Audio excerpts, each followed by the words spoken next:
সম্মানিত বন্ধুগণ আমার ভাইরা, রব্বি করিম আল্লাহ রাব্বুল আলামিনের কোরআনে কারীম যখন আপনি স্টাডি করবেন, আমার বন্ধুগণ 30 নম্বর পারার ভিতরে সূরার নাম হলো সূরা আল বাইয়িনা, 7 এবং 8 নম্বর আয়াতে কারীমে আল্লাহ রাব্বুল আলামিন বলেন, ইন্নাল্লাযীনা আমানু ওয়া আমিলুস সালিহাত উলাইকা হুম খায়রুল বারিয়া জাযাউহুম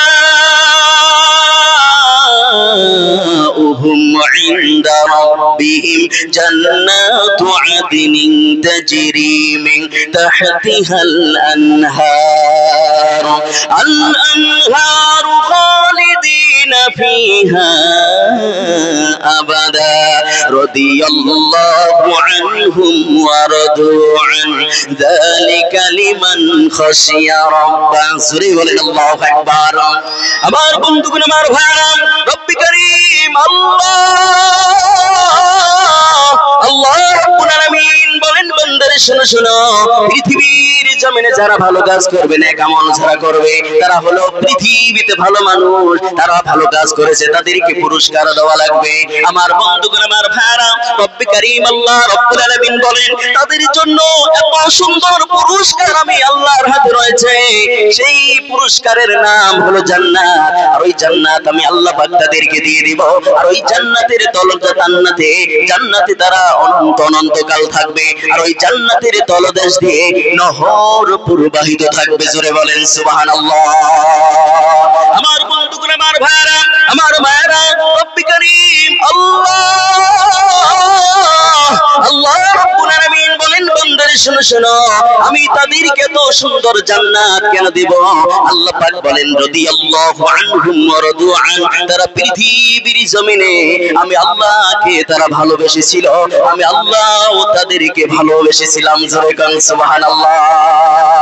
আল্লাহ রাব্বুল আলামিন বলেন, এটা শুধুমাত্র তাদের জন্য, যালিকা লিমান খাশিয়া রাব্বা, যারা পৃথিবীর জমিনে আমি আল্লাহ রাব্বুল আলামিনকে সবথেকে বেশি ভয় করেছে, এটা শুধুমাত্র তাদের জন্য। জোরে বলেন সুবহানাল্লাহ, জোরে বলেন আল্লাহু আকবার। আমার বন্ধুগণ আমার ভাইরা, রব্বি করিম আল্লাহ রাব্বুল আলামিন বলেন, যারা পৃথিবীতে আমার কোরআনকে ভালোবাসবে, কোরআনকে মহব্বত করবে, তারা হলো মুমিন, তারা হলো ঈমানদার। আর প্রকৃত ঈমানদার হবে যারা, মুমিন হবে যারা, আমার জান্নাতে যাবে তারা। জোরে বলেন সুবহানাল্লাহ। আমার বন্ধুগণ আমার ভাইরা, এই পৃথিবীতে যারা মুমিন হবে, ঈমানদার যারা হবে, তাদের অনেকগুলো গুণ আছে। তার মধ্যে আল্লাহ রাব্বুল আলামিন একটি আয়াতের ভিতরে 3টি গুণের কথা বলেছেন। আওয়াজ দিয়ে বলেন সুবহানাল্লাহ।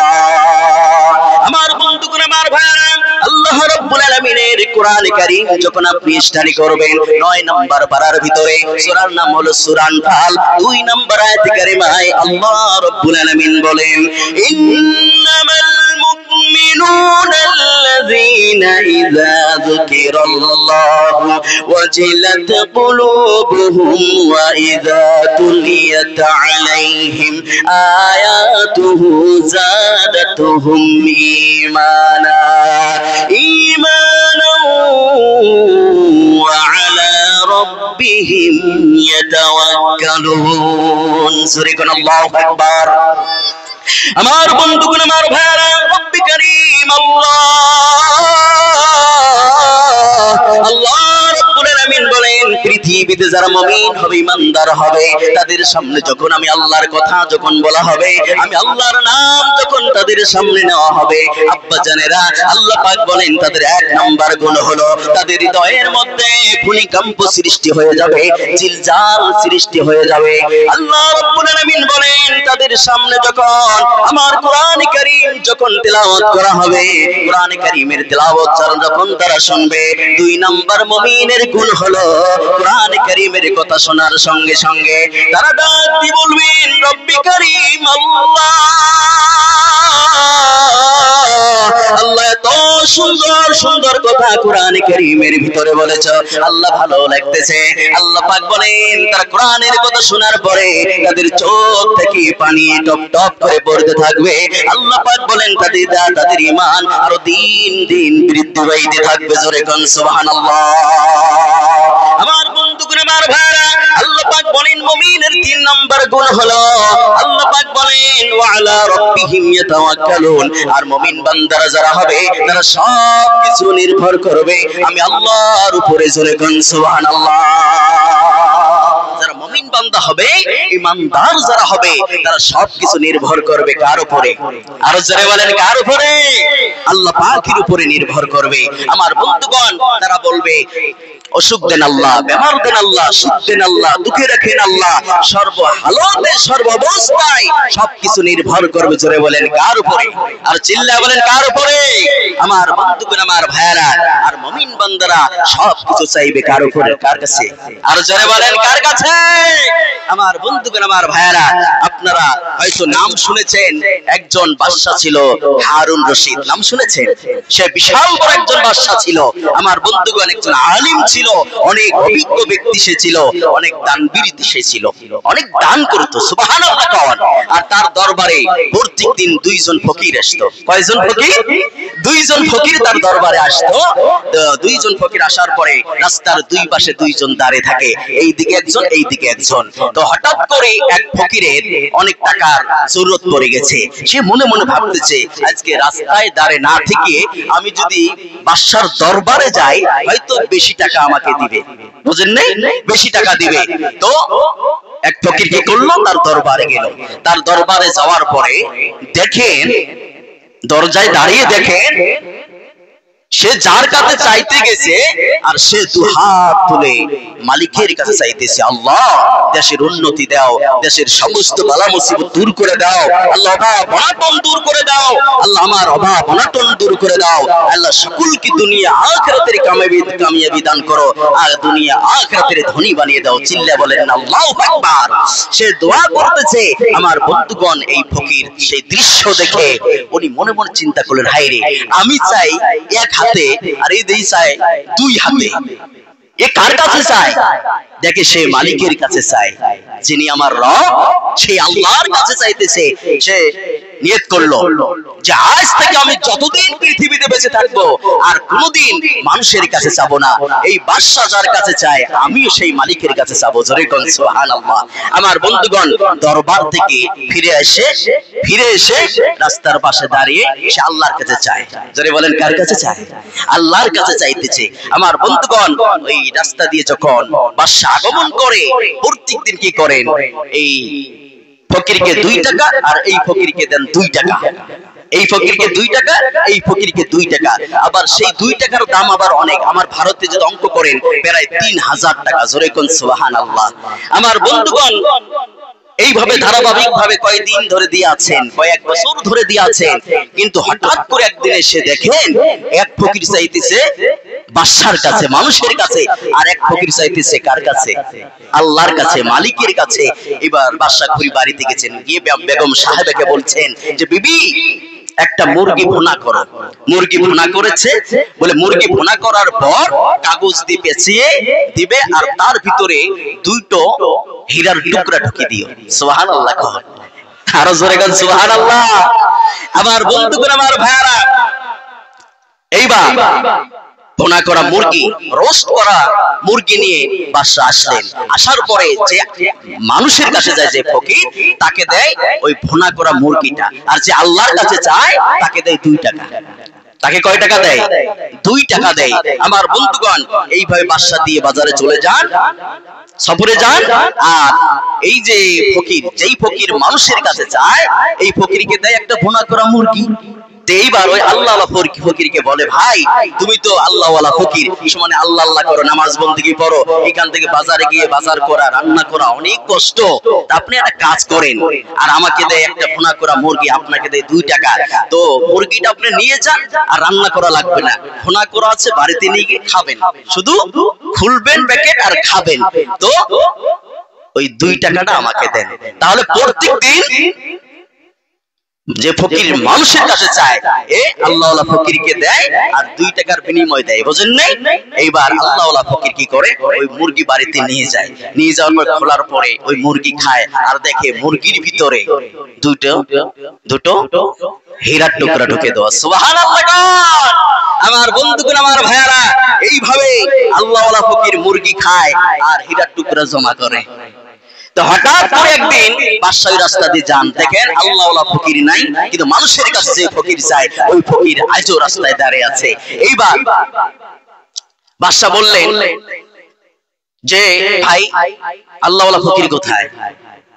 কয় হুজুর কি বলবেন, ও এখন ধনী হয়ে গেছে, তার আর ভিক করার কোনো প্রয়োজন হয় না, সে এখন বহুত বড় মালিক হয়ে গেছে, টাকা পয়সার মালিক হয়ে গেছে, সে এখন কোটিপতি হয়ে গেছে, কারণ সে এক দেশ থেকে আরো দেশে ব্যবসা করে, বাণিজ্য করে, তার জাহাজ কয়েকটা চলছে, সাগরে কয়েকটা জাহাজ চলছে, সে একদম বাড়ি গাড়ি জমি জমা বিল্ডিং বালাখানা দিয়ে একেবারে শেষ করছে, তার আর ভিক করার কোনো প্রয়োজন হয় না।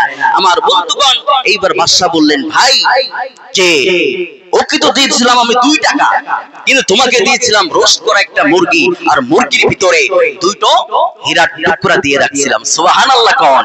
কিন্তু আমার বন্ধুগণ, আমার ভাইয়ারা, এইবার মানুষের কাছে যে ফকির সে কয় হুজুর কি বলবেন, বর্তমান যে দুনিয়া একটু বুদ্ধি শুদ্ধি নিয়ে চলা লাগে, কত তো একটু অবন্তায় ভোদাইটাই, সেই জন্য আমি 2 টাকার বিনিময়ে মুরগি প্রতিদিন ওকে দিয়ে গেছি। আমার বন্ধুর বাদশা মনে মনে কয় ধনী তো বানাইতে চেয়েছিলাম তোমাকে, কিন্তু আল্লাহ বলে হবে না, আমি আল্লাহ যারে চাবো তাকে ধনী বানাবো, জোরে কোন সুবহানাল্লাহ। আমার বন্ধুগণ, আমার ভাইয়ারা, বাদশা বানাইতে চাইছিল ধনী ওই মানুষের কাছে যে ফকির চায়, কিন্তু আল্লাহ বলেন নো, আমি চাই আল্লাহ বলে ফকিরকে আমি ধনী বানিয়ে দেব, জোরে কোন সুবহানাল্লাহ। আমার বন্ধুগণ, তাহলে মুমিন বান্দারা, ইমানদার বান্দারা সবকিছু নির্ভর করবে আল্লাহর উপরে, আর চাবে কার কাছে? আল্লাহর উপরে। আল্লাহ পাক বলেন মুমিন বান্দা যারা হবে, ইমানদার যারা হবে, আল্লাহ পাক বলেন তার উপরে সাহায্য করা আমি আল্লাহর উপরে ওয়াজিব হয়ে যায়, জোরে কোন সুবহানাল্লাহ, আর জোরে কোন সুবহানাল্লাহ। আমার বন্ধুগণ, আমরা মুমিন ইমানদার হতে চাই কি চাই না? আর জোরে বলেন চাই কি চাই না? আমার বন্ধুগণ, আমার ভাইয়ারা, এই পৃথিবীতে যদি আমরা বাজার ভালো করি, তাহলে পরকালে আমাদের পুরস্কারও ভালো হবে, কথা কোন ঠিক না ঠিক? আর পৃথিবীতে যদি আমরা বাজার খারাপ করি, তাহলে পরকালে আমাদের বাজারও খারাপ হয়ে যাবে, ঠিক না ঠিক?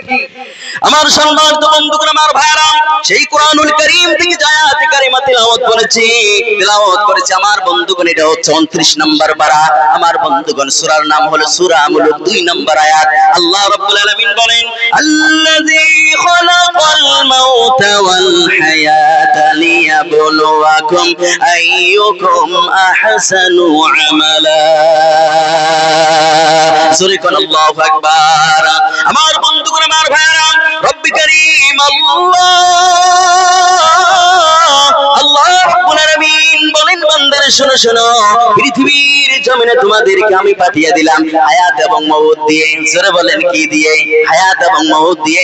এই পৃথিবীর জমিনে কতটুকু ভালো আমল করে, নেক আমল করে নিয়ে, উত্তম আমল নিয়ে আমি আল্লাহর দরবারে ফিরে আসতে পারো, আমি আল্লাহ রাব্বুল আলামিন সেই জন্য তোমাদেরকে পৃথিবীর জমিনে পাঠিয়ে দিয়েছি, জোরে কোন সুবহানাল্লাহ।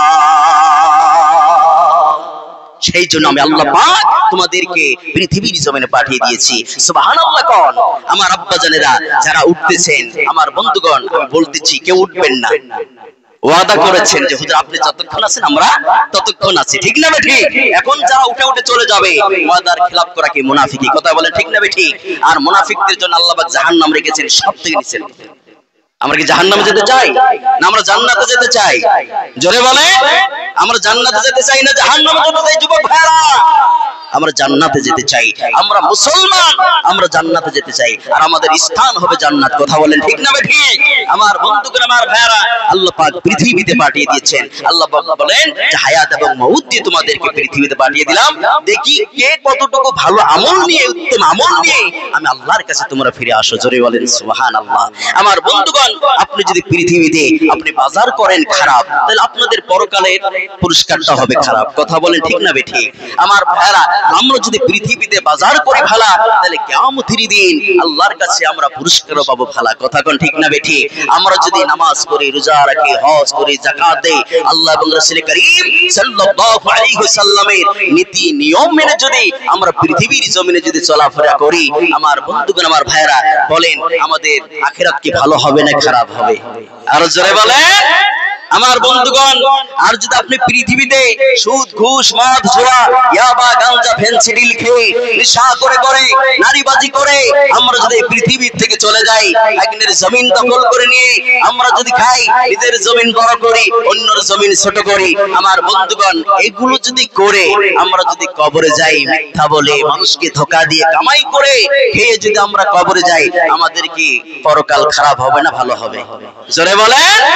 আল্লাহ পাক বলবেন, দুনিয়ায় যে হায়াত দিয়েছিলাম তুমি বাজার করেছো খারাপ, তোমার পরকালটাও হবে খারাপ। কথা বলেন ঠিক না বেঠিক? আর দুনিয়ায় যদি আমরা ভালো কাজ করে নেক আমল করি, আমার বন্ধুগণ, তাহলে আমার কিয়ামতের দিন আমাদের আখিরাতটা হবে ভালো। জোরে বলেন সুবহানাল্লাহ।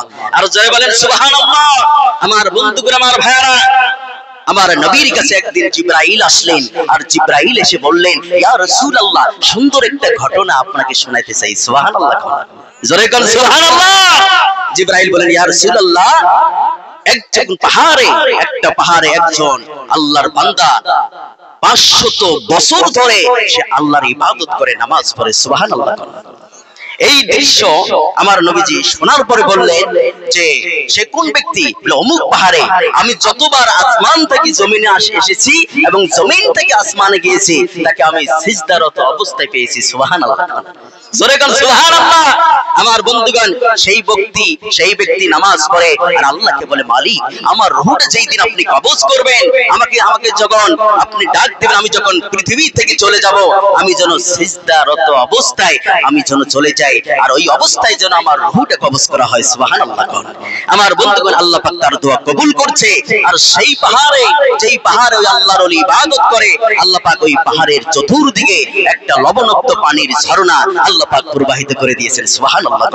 এবং ওই পাহাড়ে একটা আনার গাছ আল্লাহ পাক সৃষ্টি করে দিয়েছেন। সুবহানাল্লাহ। আমার বন্ধুগণ, সেই আনার গাছের ফল সে খায় আর আল্লাহর ইবাদত করে। সুবহানাল্লাহ। আরো জোরে বলেন সুবহানাল্লাহ। আমার বন্ধুগণ, এইভাবে ইবাদত করে করতে করতে একজন ওই ব্যক্তিটা মারা গেল। ওই ব্যক্তি মারা যাওয়ার পরে আমার বন্ধুগণ, আল্লাহ পাক হাসরের ময়দানে ডাক দিলেন, আব্দুর রহিম, বগলে গেলেন। আল্লাহ পাক বললেন, যাও, আমার রহমতে তোমাকে আমার রহমতের জান্নাত দান করলাম। সুবহানাল্লাহ। আর সেই ব্যক্তিকে আল্লাহ পাক বললেন, ফেরেশতারা একে রিসিপশন করে আমার জান্নাতে প্রবেশ করান। সুবহানাল্লাহ। এইবার ওই ব্যক্তিকে জান্নাতে নিয়ে যাচ্ছেন।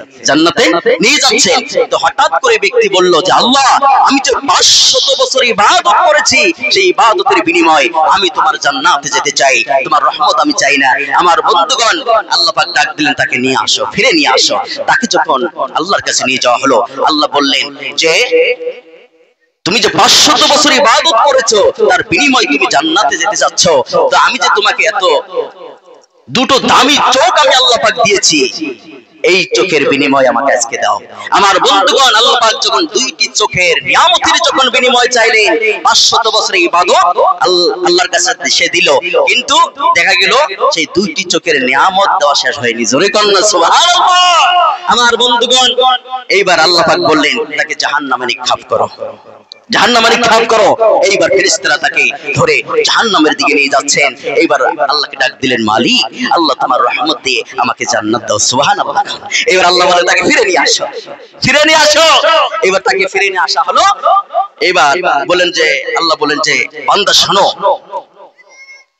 আমি যা যা বলবো তোমাকে জবাব দিতে হবে। তোমাকে কি দিতে হবে? জবাব দিতে হবে। আমার বন্ধুগণ, এবার আল্লাহ পাক বললেন যে, বান্দা বলো তো, এই দুটো চোখ এত বড় নিয়ামত কে দিয়েছে তোমাকে? আমার বন্ধুগণ, সেই বান্দা বলল যে, আল্লাহ তুমি দিয়েছো। সুবহানাল্লাহ। আল্লাহ পাক বলেন, এত দামি দুটো হাত, দুটো পা, দুটো কান, এত সুন্দর জবান তোমাকে কে দিয়েছে? সে বলল, আল্লাহ তুমি দিয়েছো। সুবহানাল্লাহ। আল্লাহ পাক বলেন, ওই যে পাহাড়ে যে তোমাকে পৌঁছেছি, সেই পাহাড়ে কে পৌঁছেছে? বলে, আল্লাহ তুমি পৌঁছেছো। আল্লাহ পাক বলেন, আচ্ছা বলো, তোমাকে কি সৃষ্টি করেছে? সে বলে, আল্লাহ তুমি সৃষ্টি করেছো। বলো, ওই পাহাড়ের চতুর্দিকে যে লবণাক্ত পানি এবং আনার গাছ সৃষ্টি করে দিয়েছে কে? সে বান্দা বলে, আল্লাহ তুমি সৃষ্টি করে দিয়েছো। এইবার আল্লাহ পাক বলেন যে, যাও, আজকে আমার রহমত দিয়ে তোমাকে জান্নাত দেওয়া হলো। জোরে বলেন সুবহানাল্লাহ। আর জোরে বলেন সুবহানাল্লাহ। আমার বন্ধুগণ, আমার ভাইয়ারা, তাহলে আমরা যত ইবাদত করি, কিন্তু আল্লাহর রহমত ছাড়া জান্নাতে যাওয়া যাবে? আরো জোরে বলেন, যাবে না? তার জন্য কি আমরা নামাজ রোজা এগুলো ছেড়ে দিব? জোরে বলেন, তার জন্য নামাজ রোজা ছেড়ে দিব? আমার বন্ধুগণ, না আমাদেরকে ভালো আমল করে যেতে হবে। ভালো আমল করে যদি আমরা আল্লাহর নিকটে যাই, আল্লাহর দরবারে যাই, আমার বন্ধুগণ নামাজ পড়বেন, একটা সিজদাও যদি তোমার আল্লাহর দরবারে কবুল হয়ে যায়, আল্লাহ বলেন একটা সিজদা তোমার জন্য জান্নাতের কারণ। সুবহানাল্লাহ। কিয়ামতের দিন আল্লাহ পাক ওসিলা দেখবেন। কি দেখবেন? ওসিলা দেখবেন। আমার বন্ধুগণ, সেই জন্য কিন্তু আল্লাহর ইবাদত ছেড়ে দিলে হবে না। কথা বলেন ঠিক না বেঠিক? আমার বন্ধুগণ, আমরা যদি ভালো কাজ করি, ভালো আমল নিয়ে নেক আমল নিয়ে আল্লাহর দরবারে পৌঁছতে পারি, আল্লাহ পাক বলেন মুমিন ইমানদারের জন্য আমি আল্লাহ পাক রেখেছি আমার সেই নাজ নিয়ামতের জান্নাত। জোরে কন্যা সুবহানাল্লাহ। আরো জোরে বলেন সুবহানাল্লাহ।